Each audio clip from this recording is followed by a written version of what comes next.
I think it's natural that combination approaches for myelofibrosis in particular are evolving.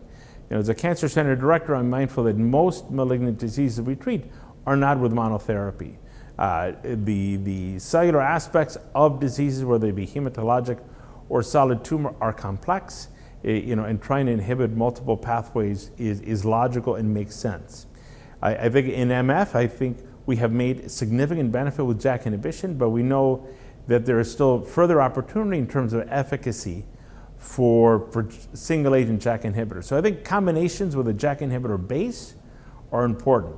I think one will continue to see kind of evolution as to which JAK inhibitor is the base, kind of an optimization piece, and then second, combinations. Some probably in the upfront setting, either with pelabresib or with navitoclax or with a PI3 kinase inhibitor.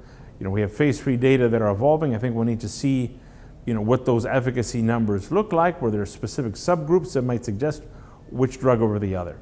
I think there will be a lot of kind of add-on use. You're on a JAK inhibitor, you have a suboptimal response, let's add another drug on top. I suspect that will be in the short term, the bulk, as people get familiar with the drugs and get a sense of their combination. And then finally, just switching off a JAK inhibitor to another drug.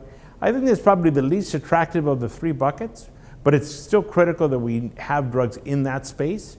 Drugs like imetelstat and others are really looking even for a survival advantage in those difficult to treat patients. So I think we'll continue to see evolution really in all three of those phenotypes.